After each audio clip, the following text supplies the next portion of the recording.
그래요. 창세기 40장 1절부터 23절까지의 말씀을 본문으로 해서요. 해석은 하나님께 있지 아니하니까, 해석은 하나님께 있지 아니하니까 라는 제목으로 말씀을 나누도록 하겠습니다. 아버지의 사랑을 받았었던 요셉이 한순간에 그의 신분과 또 처지와 형편이 추락합니다.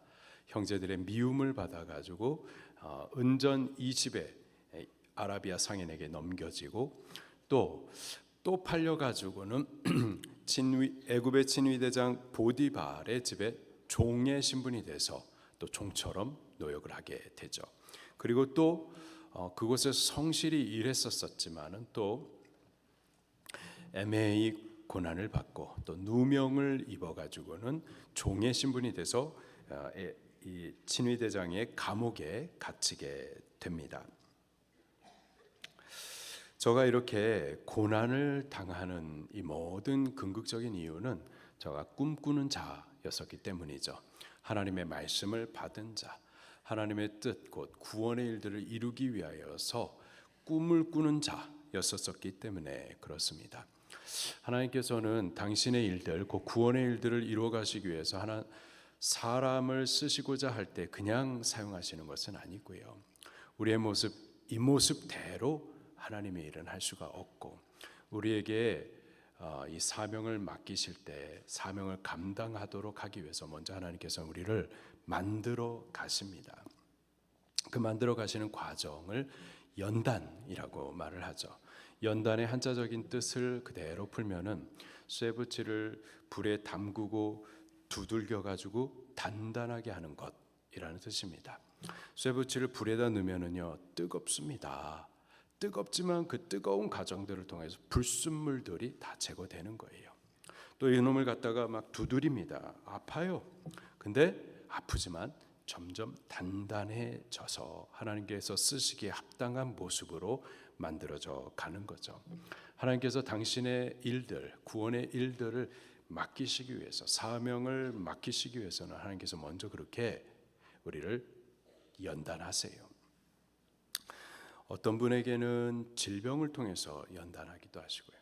어떤 분에게는 물질의 연단을 하기도 하십니다. 어떤 분은 막 낮추시는 거예요.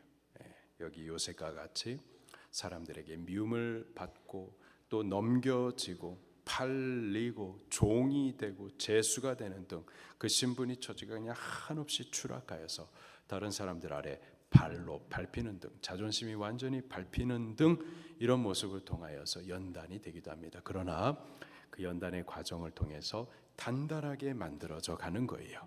하나님께서 쓰시기에 합당한 그릇의 모습으로 그렇게 만들어져 가는 줄로 믿습니다. 하나님은 절대 실수함이 없어요. 우리를 향한 선하신 계획을 두시고 그 계획을 위하여서 때로는 어려운 형편에 두기도 하시고 때로는 선해 보이지 않는 모습 가운데 우리를 두기도 하시지만 이 모든 것들을 합력하여서 결국은 우리를 당신의 일에 쓰시기에 합당하도록 만들어 가주시는 것을 믿으시기를 바랍니다. 지금 우리가 그 연단의 과정에 있을 수 있어요. 있습니다. 그러나 하나님 실수한 것 아니에요. 우리를 버려두는 것 절대 아닙니다. 우리를 당신의 거룩한 일을 위하여서 준비시키시기 위하여 지금 만들어 가시는 줄 믿으시기를 바랍니다. 1절과 2절 말씀 3절까지 같이 봉독하겠습니다. 시작.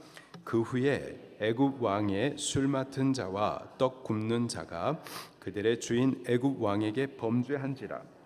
바로가 그 두 관원장 곧 술 맡은 관원장과 떡 굽는 관원장에게 노하여 그들을 친위대장의 집 안에 있는 옥에 가두니 곧 요셉이 갇힌 곳이라.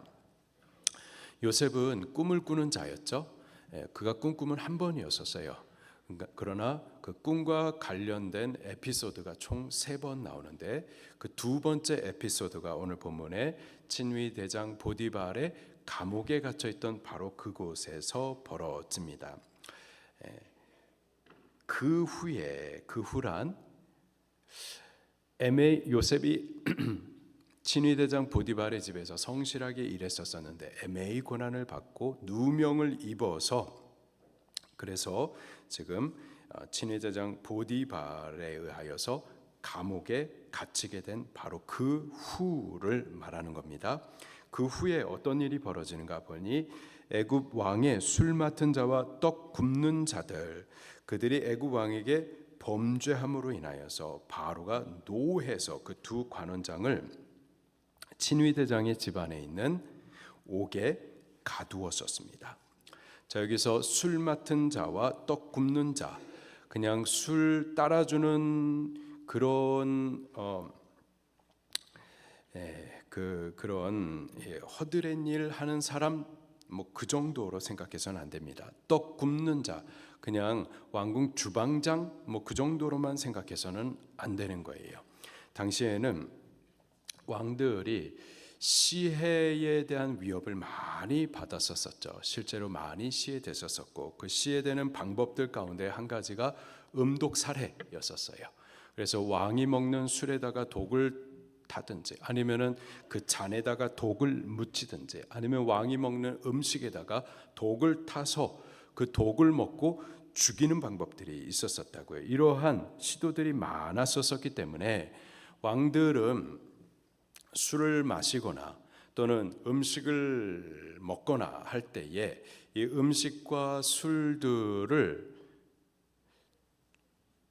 살피는 이런 일들을 맡긴다고요.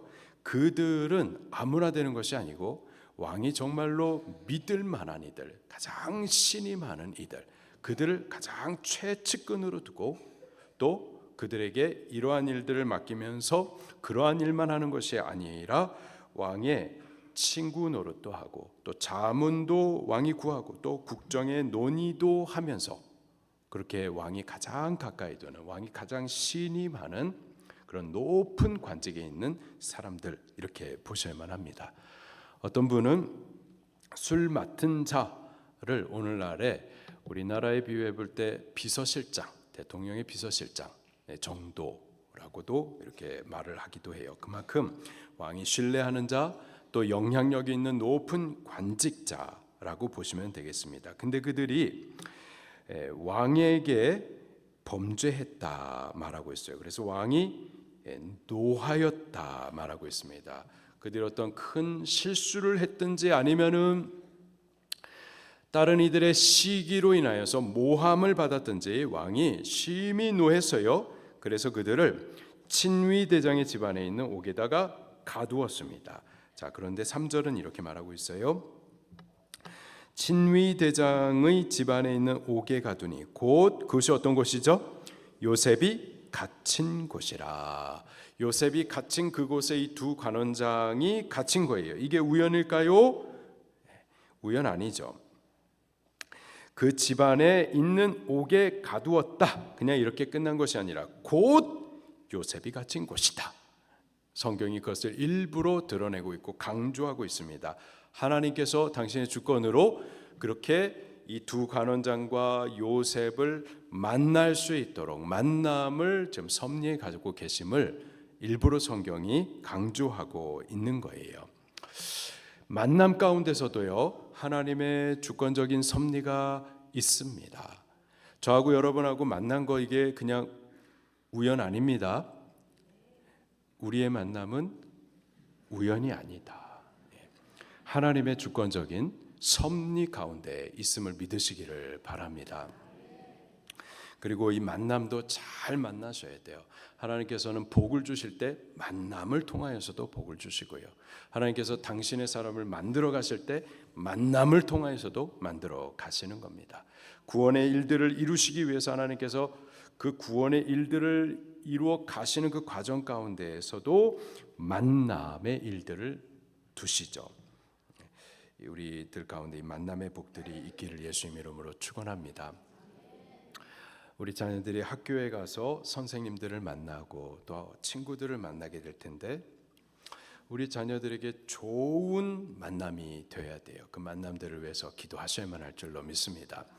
또 결혼을 할 때에도 결혼이 중요합니다. 그 결혼도 좀 복된 믿음의 가정이 될 그러한 복된 만남이 될 수 있도록 기도 많이 하시기를 바랍니다. 우리가 사업을 하고 또 직원을 두고 또는 협력자를 만날 때에도 이것도 역시 하나님께서 그 만남을 복되게 이루어 주셔야만 할 거예요. 그래서 모든 만남 가운데 하나님의 주권, 섭리가 있음을 알고 우리 기도하면서 복된 만남을 구하셔야만 할 줄로 믿습니다. 요셉이 갇혀 있는 그 감옥에 애굽의 왕 바로가 가장 신뢰했었던 두 관원장이 갇히게 되었어요. 그리고 요셉과의 만남이 이루어집니다. 4절 말씀입니다. 시작. 친위 대장이 요셉에게 그들을 수종들게 하매 요셉이 그들을 섬겼더라. 그들이 갇힌 지 여러 날이라. 친위 대장이라고 하면은 보디발을 말합니다. 그 보디발이 요셉에게 이 두 높은 관원장을 수종들도록 직무를 맡겨요. 요셉을 이 감옥에 가둔 사람이 친위대장 보디발이었었죠. 왜 가두었었죠? 그의 부인이 요셉에 의하여서 겁탈을 당할 위협을 받았다라고 말을 했었기 때문이죠. 자, 그 정도라면은 친위 대장이 요셉을 그냥 죽여버릴 수도 있습니다. 왜? 종들은 주인의 물건, 소유이지 인격이 아니기 때문에 얼마든지 주인의 뜻대로 행할 수가 있어요. 그 정도 죄악이라면은 보디발이 요셉을 그냥 죽여버릴 수도 있는데 죽이지 않았죠. 오히려 그를 잡아 옥에 가두었어요. 자기의 집안에 있는 옥에 가두었습니다. 어떻게 보면은 보호한 것이다라고도 볼 수가 있어요. 왜냐, 보디발은 요셉을 가까이서 지켜보았었거든요. 그가 하나님을 섬기는 자로서 하나님 앞에서 거룩하고 또 경건하고 정직하게 행했었던 사람인 것을 보디발은 이미 보고 알고 있었어요. 그리고 그에게 신뢰를 두었었기 때문에 자기 집안에 있는 모든 일들을 그에게 맡겼었죠. 어쩌면 보디발은 그 아내의 말보다는 요셉의 말을 더 믿었을 수도 있었을 겁니다. 그를 옥에 가두었지만은 여전히 그 요셉에게 또 직무를 맡깁니다. 그 술 맡은 관원장, 떡 굽는 관원장, 바로의 가장 신뢰하던 측근 그들을 수종들도록, 이것은 아무나게나 맡길 수 없는 일이었죠. 그래서 요셉에게 맡겼습니다. 그리고 요셉은 그 일을 맡김 받았을 때 그 두 관원장을 섬겼다 이렇게 말을 하고 있어요. 요셉은 어느 곳에 있든지 간에 순종을 잘했고요. 또 그에게 맡긴 일들에 대해서 정직하게 잘 섬겼었습니다. 저가 친위 대장의 말에 순종한 거예요. 순종하여서 두 관원장을 섬겼습니다. 그런데요, 친위 대장의 말을 순종한 그것이 하나님 앞에 순종한 것이 되고요, 또 두 관원장을 섬긴 그것이 하나님을 섬긴 일이 됩니다. 오늘 우리들이 신앙생활을 교회 안에서만 하는 것이 아니에요. 먼저는 하나님께서 우리를, 세상 가운데 있었던 우리를 부르시죠. 불러가지고 교회 안에서 말씀으로 가르쳐 훈련시키시고, 그리고는 그런 우리를 이 세상 가운데로 다시 보내십니다. 직장으로 보내시고 또 학교로 보내시는 거예요. 그리고 우리는 보냄을 받은 바로 그곳에서 직장에 사장님이 있습니다. 상사분들이 있어요. 학교에 선생님들이 있습니다. 그들에 대해서 하나님께서 세우신 머리로 여기시면서 그리스도의 종으로 그들을 하나님이 세우신 머리로, 하나님께서 나를 위해서 세우신 사장님으로 여기면서 순종하셔야만 하는 겁니다. 우리 학교 선생님들에 대해서 하나님께서 내게 붙여주신 머리로 생각하시면서 순종하셔야만 하는 거예요. 그리고 우리가 직장에서 사장님께 순종하는 그것이 곧 하나님을 순종하는 것이 되는 거고, 선생님을 순종하는 그것이 곧 하나님을 순종하는 것이 되는 것을 믿으시기를 바랍니다.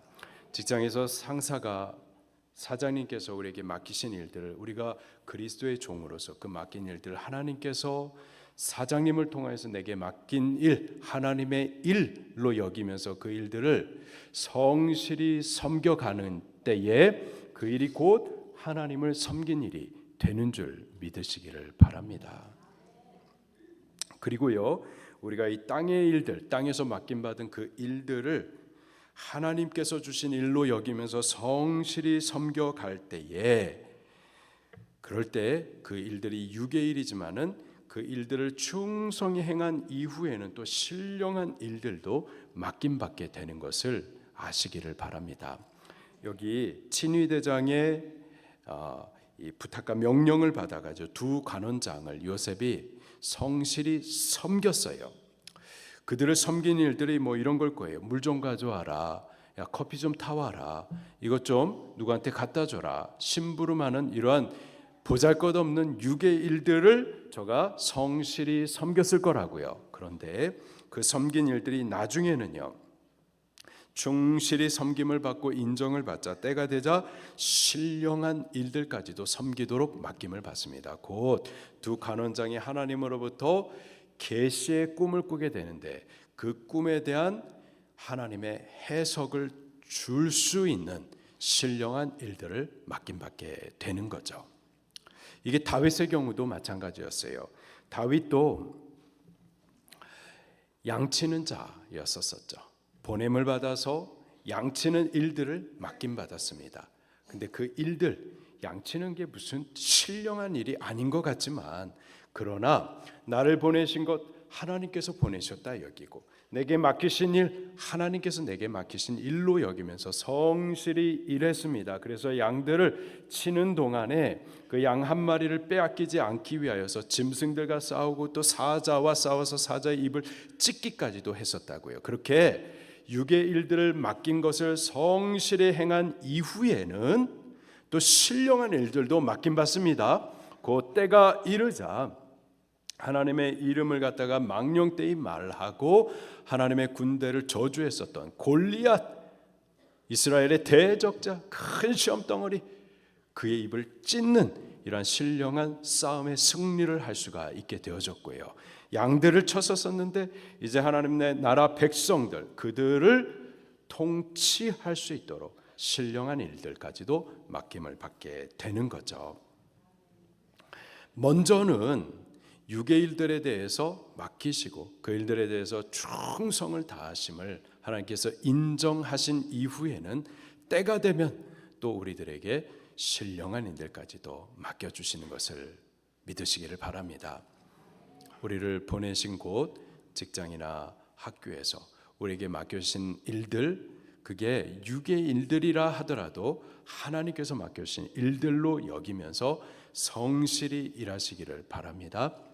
때가 되면은 하나님께서 또 신령한 일들까지도 맡기실 줄로 믿습니다.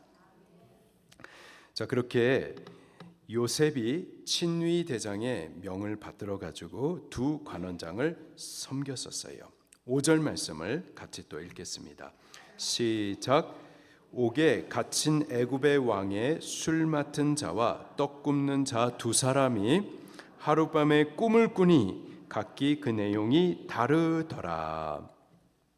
두 관원장이 하룻밤에 꿈을 꾸었습니다.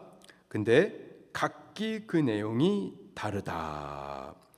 각기 내용이 다르다. 이 꿈과 관련해 가지고요. 꿈은 우리 일상사에 대한 심적인, 정신적인 그 무의식의 반응으로 꿈을 꿀 수가 있습니다.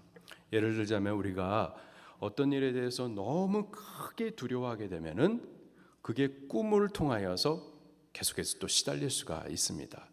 또 어떤 일에 대해서 간절한 열망이 있으면 그게 꿈에 나타날 수가 있어요. 그렇게 일상사의 어떤 심리적, 정신적, 무의식의 반응이 꿈을 통해서 나타날 수가 있는 거죠. 또 육체적인 반응이 나타나기도 합니다. 이 피자가 너무 먹고 싶었어요. 너무 먹고 싶었는데 먹지 못하고 잠을 잤습니다. 꿈에 피자 먹는 꿈을 꿀 수가 있습니다. 반대로 피자를 그냥 두 판이나 그냥 많이 먹고 잔 거예요. 근데 꿈에 배 터지는 꿈을 꿀 수가 있습니다. 그렇게 꿈이라는 것은 우리의 일상사의 심리적인, 정신적인 그리고 육체적인 그러한 여러 가지 그 반응으로 꿈을 꿀 수가 있습니다.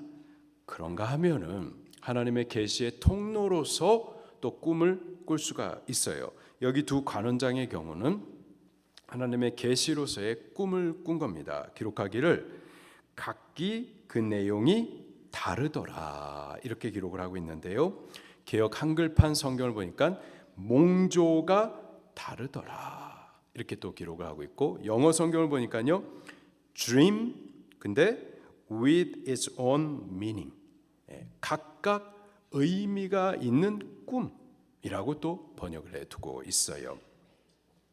하나님께서 의미를 주신 꿈을 이 두 관원장이 꾸었었던 거죠. 이와 같이 어떤 하나님께서 메시지를 주시는 꿈이 있을 수 있습니다. 하나님께서 계시의 수단으로 통로로서 꿈을 주시기도 해요. 자, 그리고요.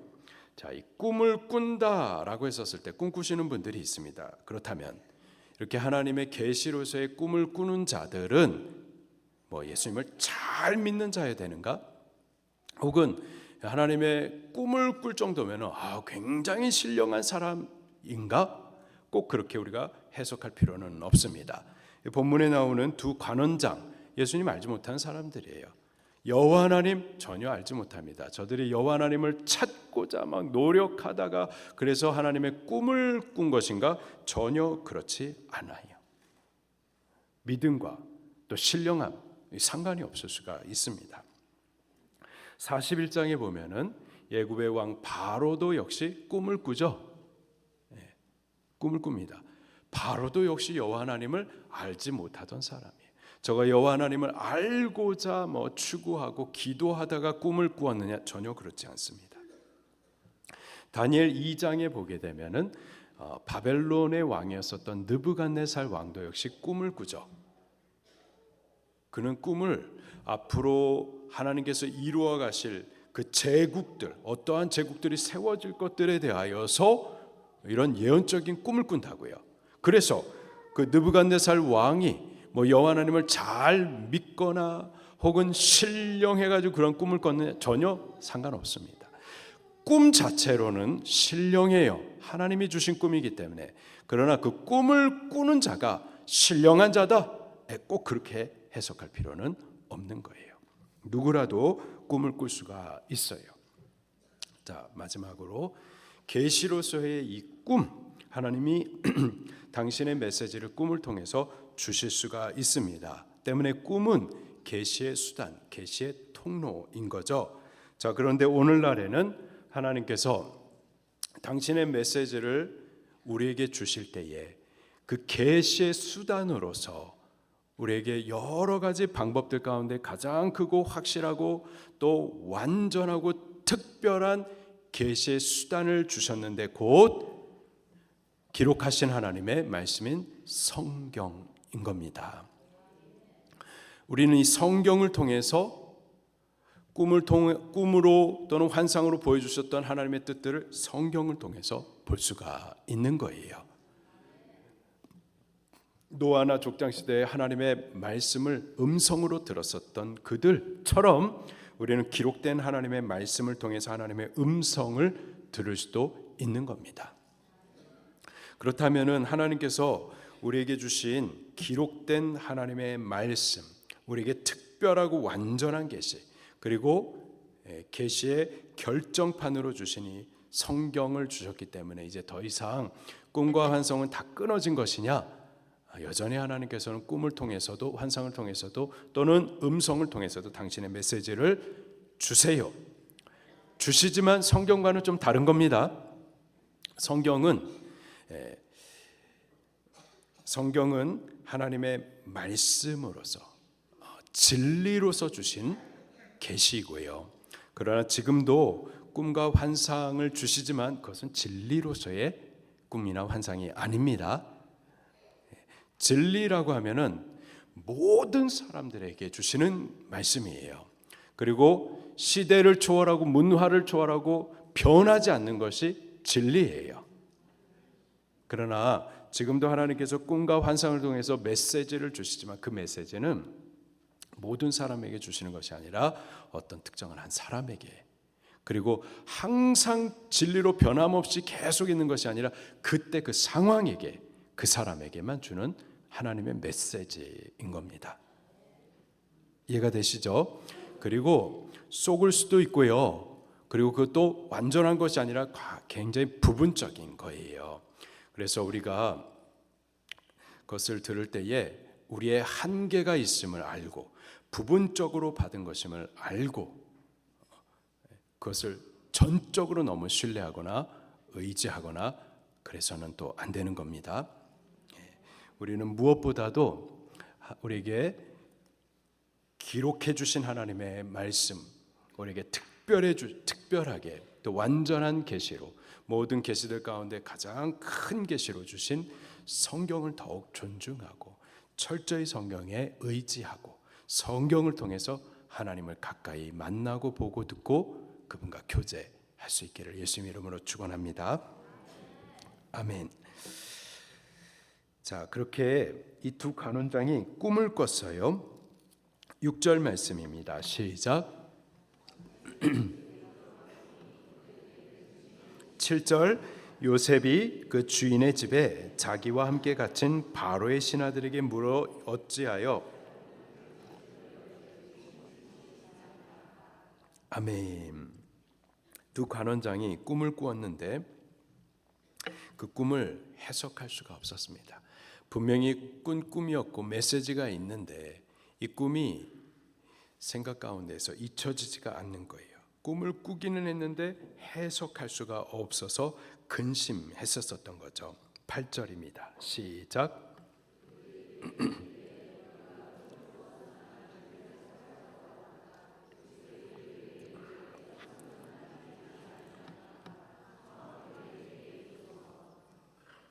아멘. 꿈을 꾸었어요. 그 꿈이 생생해요. 잊혀지지가 않습니다. 분명히 메시지가 있어요. 근데 해석할 방법이 없었습니다. 바로 그때에 요셉이 했었던 말이에요. 오늘 본문 말씀의 제목입니다. 뭐라고 말했죠? 해석은 하나님께 있지 아니하니까. 저들이 고민했어요. 저들이 꿈을 해석하지 못하여 고민했는데 요셉이 전해 주었었던 말이 해석은 하나님께 있습니다. 하나님 안에서 당신들의 고민 해결됩니다. 하나님 안에서 당신들의 문제 다 해석됩니다. 해석은 하나님께 있습니다. 라고 말을 해 주었었던 거죠. 사실입니다. 여호와 하나님 안에 우리의 모든 문제의 해석이 있어요. 여호와 하나님 안에 우리 문제 해결이 있음을 믿으시기를 바랍니다. 우리 역대하 9장 말씀을 같이 찾아보겠습니다.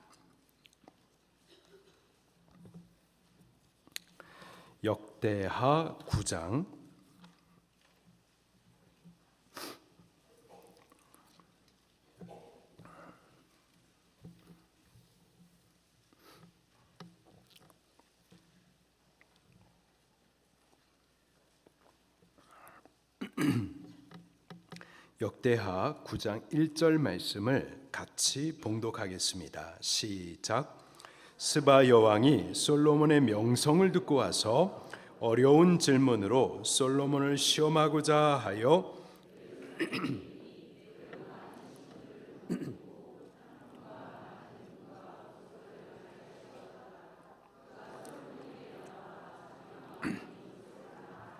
아멘. 솔로몬이 하나님으로부터 전무후무한 지혜를 받았습니다. 그의 지혜가 여러 나라들 가운데 퍼졌어요. 그 명성을 스바 여왕이 듣고서는 솔로몬을 찾아왔습니다. 찾아올 때에 어려운 질문을 가지고서 찾아옵니다. 1절 마지막에 보니까 자기 마음에 있는 것들, 그것들을 솔로몬에게 다 질문을 했었던 거예요. 자기 마음에 있는 것들, 어려운 질문들. 어떤 질문이겠습니까? 인생의 궁극적인 질문들이 있어요. 사람은 왜 태어나는 건가?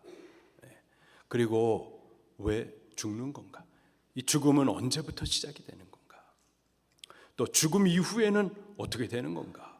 사후 세계가 있는 건가? 사람이 사는 동안에 왜 이렇게 저주가 많은가? 슬픔과 눈물과 또 고민되는 것들, 이러한 저주와 사망에서부터 구원받는 길들은 있는 것인가?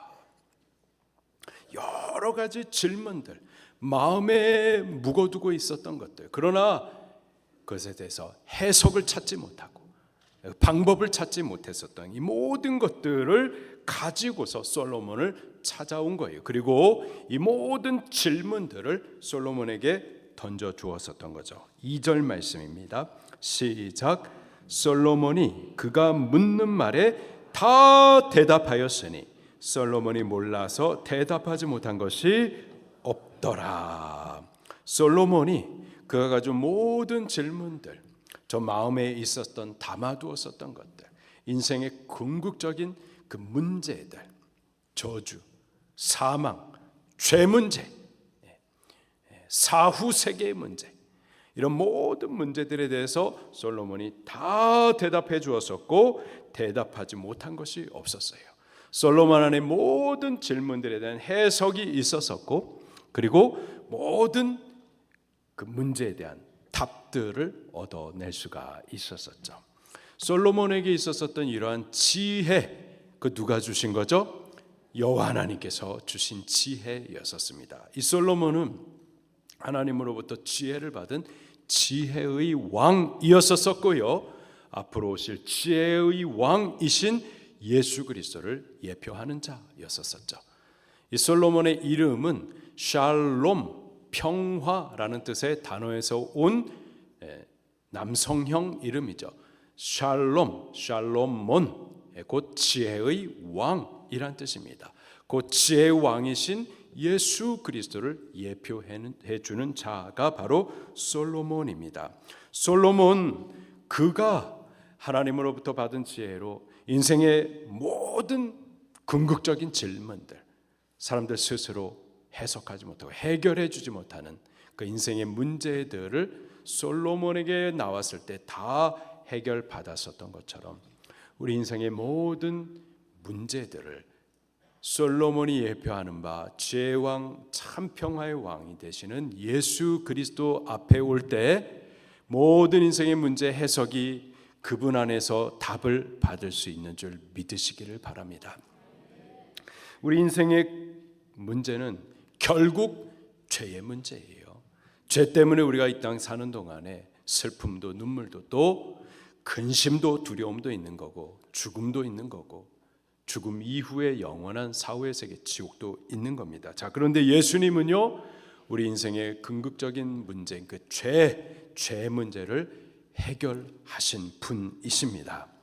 모든 사람은 로마서 3장 23절에 죄를 범한 죄인들이에요. 죄의 문제 가운데 사는 자들입니다. 자, 그런데 로마서 8장 1절에 예수 그리스도 안에 있는 자들은 다시는 정죄함이 없습니다. 죄 문제로부터 해결함을 받는 거예요.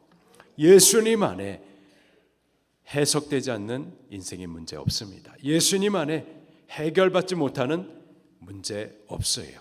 예수님 안에 오면은 누구든지 인생의 모든 문제들 해결받을 수 있습니다. 그 예수님이 지금 우리에게 당신 앞으로 나오라고 부르세요. 수고하고 무거운 짐진 자들아 다 내게로 오라. 내가 너희를 쉬게 하리라. 우리 가지고 있는 인생의 여러 가지 문제들, 이거 해석되지 않아가지고 해결되지 않아가지고 근심하고 고민하고 두려워하고 슬퍼하고 낙심하고 절망하고 있는 이 모든 문제들을 우리를 지금 부르시는 자 예수님 앞으로 가지고 오시기를 바랍니다. 그가 우리에게 해석해 주지 못할 문제가 없어요. 가지고 오면 그가 다 해석해 주고 또 해결해 주실 줄로 믿습니다. 여기 이 관원장들이 꿈을 꾸고 그 꿈에 대한 해석이 없어서 근심했었을 때에 요셉이 해석은 하나님께 있지 아니합니까? 하나님 안에 해석이 있고 해결이 있습니다. 대답해 주었어요. 하나님을 소개해 주었습니다. 그러자 먼저 술 맡은 관원장이 그 문제를 던져줍니다. 9절부터 11절 말씀입니다. 시작.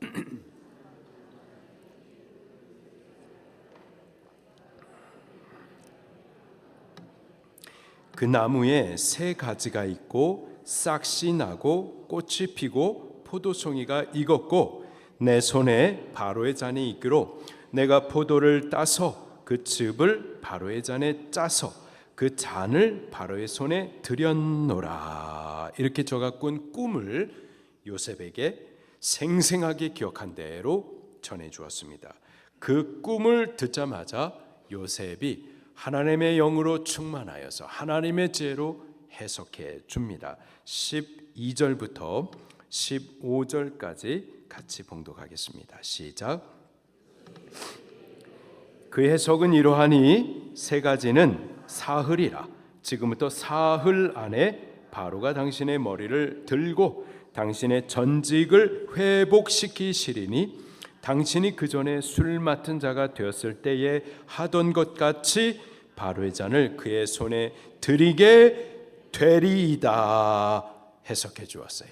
그리고 그 해석에 대해서 요셉은 확신했었습니다. 그러자 그에게 이러한 부탁을 해요. 14절 15절 시작. 당신이 잘 되시거든 나를 생각하시고 내게 은혜를 베풀어서 내 사정을 바로에게 아뢰어 이 집에서 나를 건져주소서.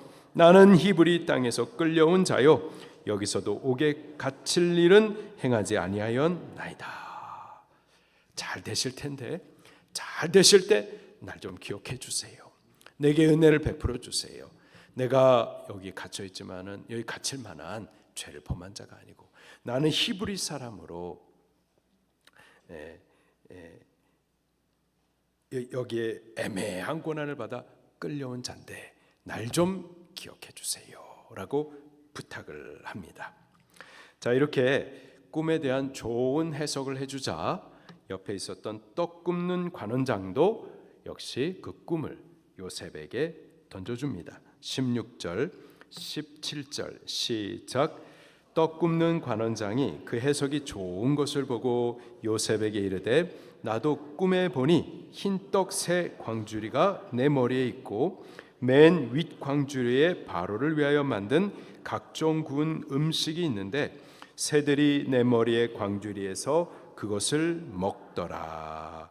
그러자 또 요셉이 그 꿈에 대해서 즉시 해석해 줍니다. 18절부터 시작.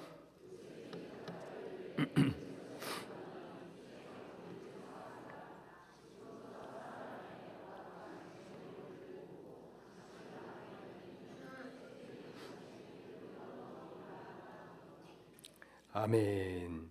그렇게 해석을 해 주었어요. 20절 말씀을 또 같이 읽겠습니다. 시작.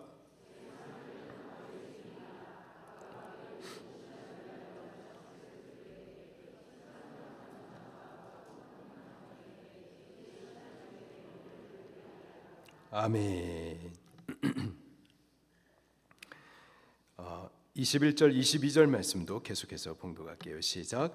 바로의 술 맡은 관원장은 전직을 회복하매 그가 잔을 바로의 손에 받들어 드렸고 떡 굽는 관원장은 매달리니 요셉이 그들에게 해석함과 같이 되었으나. 아멘. 제3일은 바로의 생일이라. 왕의 생일, 아주 즐겁고 기쁜 날이죠. 특별한 날입니다. 그래서 그날에 죄수들에게 특사가 있었어요. 그 죄를 면제해주는, 그리고 또 면함을 받지 못하게 되면은 처형이, 집행이 되는 일들이 있었었죠. 자, 그 제3일에 바로의 생일이었었고 바로 그날에 요셉이 해석해준 꿈대로 술 맡은 관원장은 복직이 되게 되고요. 또 떡 굽는 관원장은 나무에 달려가지고 새들의 먹이가 되게 되죠. 자, 이 술 맡은 관원장은 요셉이 해석해 준 꿈의 해석대로 잘 되었었습니다. 그러면은 저에게 좋은 꿈을 해석해 준 요셉을 기억해 줄 것 같은데 어떻게 됐는가? 23절 말씀을 보겠습니다. 시작. 술 맡은 관원장이 요셉을 기억하지 못하고 그를 잊었더라. 아멘. 이게 사람입니다. 사람은 은혜를 기억하지 못해요. 요셉이 이 술 맡은 관원장을 잘 섬겼고 또 저가 유괴일에 대해서도 잘 섬기고 나중에 신령한 일에 대해서 곧 계시로서 주셨던 그 꿈을 잘 해석해 주는 신령한 일까지도 잘 섬겼어요. 그렇게 잘 섬겼으나 요셉을 기억하지 못합니다. 그 은혜를 기억하지 못해요. 그냥 저버립니다. 요셉은 잠시나마 이 술 맡은 관원장을 통하여서 저의 문제가 이 어려움이 좀 해소될까 기대가 있었습니다. 의지를 했었어요. 사람을 신뢰했었던 거죠. 그러나 그것마저도 하나님께서는 신뢰하지 못하게 하고 오히려 철저히 하나님만 신뢰하고 하나님의 때를 기다리게 하십니다. 그리고 하나님은요, 사람은 사람의 은혜를 기억하지 못하지만 하나님은 요셉이 감옥에서도 유괴일뿐만 아니라 신령한 일에 대해서 성실히 진실히 행했었던 모든 일들에 대해서 다 기억하고 계시고 또 저를 위한 구원의 일, 또 저를 통하여서 이루어 가실 구원의 일까지도 진행하고 계셨던 거죠. 사람은 기억하지 못해도 하나님은 기억하시고 사람은 실수하지만 하나님은 실수하지 아니하십니다. 우리는 사람을 의지하지 말고 철저히 하나님을 더욱 의지하고 신뢰하며 그분을 기다려야만 할 줄로 믿습니다. 이 꿈의 해석과 관련해 가지고요, 요셉이 각각의 그 꿈에 대하여서 해석을 해주죠. 그리고 그 해석대로 똑같이 되어집니다. 술 맡은 관원장은 그 꿈에 대한 해석대로 복직하게 되어지고 떡 맡은 관원장은 그 꿈의 해석대로 저가 매달려 죽게 되어집니다. 자, 그러나 그 꿈이나 그 꿈에 대한 해석이 각각의 그 사람들의 미래를 결정지은 것은 아니에요. 그 꿈을 꿨기 때문에, 그리고 그 꿈에 대한 해석이 이렇게 되었기 때문에 그래서 한 사람은 복직된 거고 한 사람은 죽게 된 것이 아닙니다. 꿈 때문에 된 게 아니에요. 꿈에 대한 해석 때문에 된 것이 아닙니다. 오히려 그들의 삶과 행위를 꿈이 보여준 거고요. 그들의 삶과 행위의 결과를 꿈의 해석이 설명해 준 겁니다. 그들의 삶과 행위의 결과를 꿈이 혹은 꿈의 해석이 바꾸지 못하는 거예요. 이러한 꿈을 꿨기 때문에 내가 앞으로 잘 될 것이다. 이러한 꿈을 꿨기 때문에 내게 흉한 일이 있을 것이다. 이렇게 생각해서는 안 되는 겁니다. 또는 꿈에 대한 해석을 억지로 좋게 한다고 그래가지고 좋은 일이 이루어지느냐? 절대 그런 것도 아니에요. 꿈과 꿈에 대한 해석이 우리의 삶을 바꾸거나 결정짓는 것이 아닙니다. 오히려 우리의 삶과 또는 행위를 꿈이 말해주는 거고 우리의 삶과 행위에 대한 결과를 꿈의 해석이 설명해 주는 것뿐인 거예요. 그리고 이 꿈의 해석대로 되어진 것처럼 이 꿈은 꿈을 통해서 주신 하나님의 말씀, 계시로서의 말씀이죠. 이와 같이 하나님께서 우리에게 주시는 그 말씀은 말씀대로 되어짐을 우리 믿으시기를 바랍니다. 그리고 이 꿈과 꿈에 대한 해석이 우리의 삶을 바꾸지 못하고 다만 우리의 삶이 어떠했는지를 보여주고 우리의 삶에 대한 결과가 어떻게 될 것을 해석해 주었듯이 우리는 우리의 삶과 그 행위를 어떻게 해야 하는지 가르쳐 주시는 하나님의 말씀을 더욱 신뢰하고 따라가면서 그래서 우리가 복받는 길을 걸어가야만 하겠고 또 저주와 사망의 길을 걷지 말아야만 할 줄로 믿습니다. 우리 시편 19편 말씀을 같이 찾아볼게요. 시편 19편 7절부터 11절까지의 말씀입니다.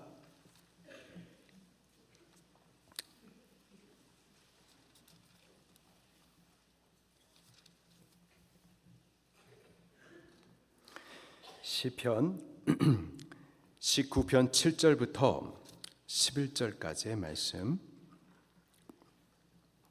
같이 봉독합니다. 시작. 여호와의 율법은 완전하여 영혼을 소성시키시며 여호와의 증거는 확실하여 우둔한 자를 지혜롭게 하며 여호와의 교훈은 정직하여 마음을 기쁘게 하고 여호와의 계명은 순결하여 눈을 밝게 하시도다. 여호와를 경외하는 도는 정결하여 영원까지 이르고 여호와의 법도 진실하여 다 의로우니 금 곧 많은 순금보다 더 사모할 것이며 꿀과 송이꿀보다 더 달도다. 우리는 이 말씀을 어떻게 해야 될까요? 11절입니다. 시작. 또 주의 종이 이것으로 경고를 받아 이것을 지킴으로 상이 크니이다. 우리는 꿈꾸고 꿈에 대한 해석을 의지할 것이 아니라 꿈꾸고 잘 될 것이다, 꿈꾸고 잘못될 것이다, 꿈에 대한 해석을 듣고서 우리가 잘 될 것이다, 꿈에 대한 해석을 듣고서는 불안해하거나 그럴 필요가 없고요. 꿈과 꿈의 해석이 우리의 삶을 결정지거나 바꾸는 것이 아니라 우리의 삶의 복과 저주, 생명과 사망을 결정짓는 것은 하나님의 말씀을 우리가 믿고 따르느냐 혹은 불신하고 따르지 않느냐 여기에 결정이 되는 것임을 믿으시기를 바랍니다. 시편 기자는요, 이 하나님의 말씀을 경고로 받았고 그것을 지켰어요. 그랬더니 상이 크다라고 고백을 하고 있습니다. 우리 말씀 따르는 자들이 꼭 되십시다. 또 찾아보겠습니다. 역대하 6장 30절. 역대하 6장 30절.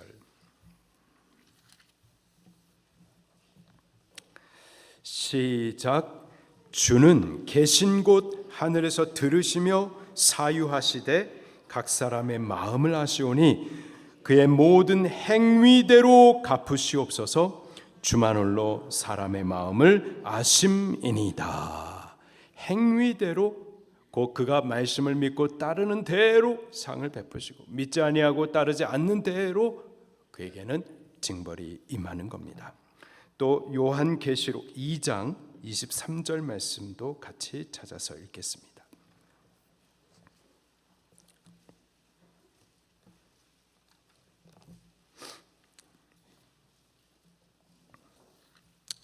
요한계시록 2장 23절 말씀 시작.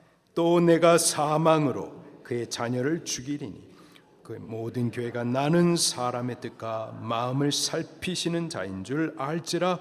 내가 너희 각 사람의 행위대로 갚아주리라. 아멘. 우리 행위를 따라서 상과 복이 결정되는 겁니다. 꿈을 의지하지 마십시오. 꿈의 해석을 너무 믿지 마십시오. 믿는다라는 것은 무시하라는 얘기가 아니라 꿈과 꿈의 해석이 우리의 삶을 바꾸는 것이 아니에요. 우리의 결정짓는 것이 아닙니다. 말씀을 따르느냐 따르지 않느냐에 의해서 결정되는 거죠. 우리는 말씀 따르는 자들이 꼭 되십시다. 말씀을 따를 때 하나님께서 복과 생명으로 반드시 갚아주실 줄로 믿습니다. 그렇다면 우리가 범죄하고 말씀을 불순종해 왔으면 그러면 어떻게 될까요? 그러면은 여기 떡 굽는 관원장처럼 반드시 죽임을 당하게 됩니다.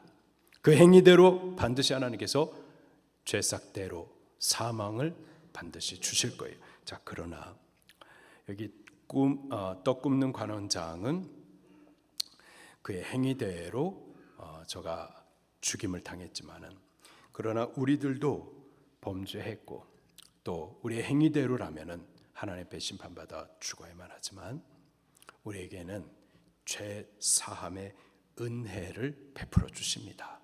그리고 원래 빼앗겼었던 하나님의 자녀됨의 권세를 다시 회복받을 수 있는 은혜의 기회가 주어졌어요. 그게 무엇이냐? 바로 예수 그리스도이십니다. 예수 그리스도 안에 죄 사함 받고 또 회복받는 은혜가 있습니다. 우리 골로새서 1장 말씀을 찾아보겠습니다.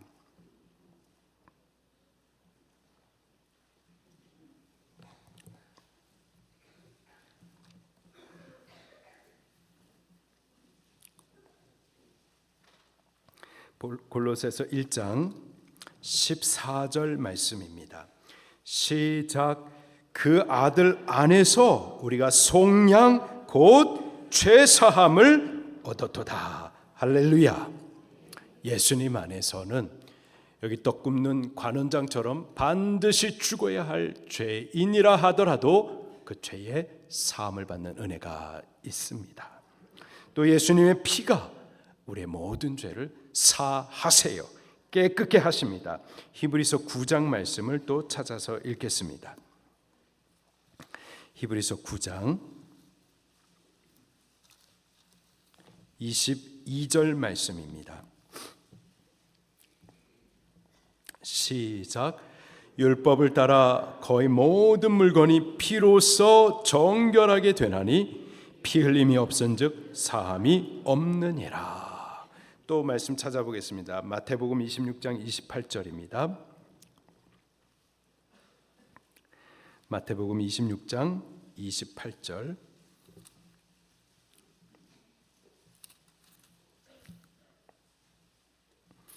시작. 이것은 곧 죄 사함을 얻게 하려고 많은 사람을 위하여 흘리는 바 나의 피 곧 언약의 피니라. 십자가 위에서 흘리신 예수님의 그 피, 보배로운 피가 우리의 죄를 사함을 얻게 해 주십니다. 예수님 그리고 그분의 흘리신 피가 우리의 모든 죄를 사하시고 마땅히 죽어야 할 우리를 살게 하시고 빼앗겼었던 하나님의 자녀됨의 신분을 회복해 해 주세요. 다만 우리는 이 사실을 믿고 또 우리 죄를 회개하셔야만 하는 겁니다. 아는 것과 믿는 것은 차이가 있어요. 우리는 아는 것뿐만이 아니라 반드시 믿고 회개에 이르는 자들이 되셔야만 하겠습니다. 누가복음 5장 20절 말씀입니다. 누가복음 5장 20절 말씀.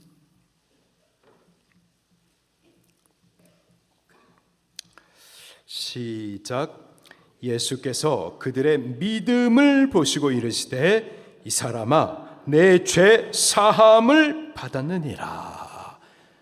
믿음을 통하여서 죄 사함을 받는 거죠. 마가복음 1장 4절 말씀입니다. 마가복음 1장 4절.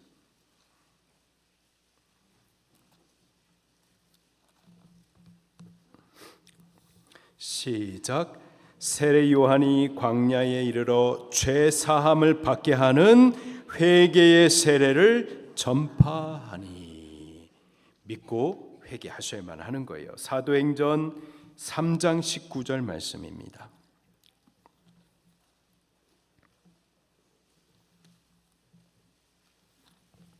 사도행전 3장 19절 말씀을 같이 또 봉독합니다. 시작. 그러므로 너희가 회개하고 돌이켜 너희 죄 없이함을 받으라. 이같이 하면 새롭게 되는 날이 주 앞으로부터 이를 것이요. 아멘. 회개하고 예수 그리스도 주님을 믿을 때 우리 죄 사함을 받게 되어지고 죽었어야 되는 우리들이 죽지 않고 생명의 보존함을 받을 뿐만 아니라 빼앗겼었던 우리 하나님의 자녀됨의 신분을 다 얻게 되는 줄로 믿습니다. 우리는 그 예수님을 믿고 회개를 뒤따라 이제 우리에게 주신 바 말씀의 길을 따라 살아가는 우리들이 꼭 될 수 있기를 예수님 이름으로 축원합니다.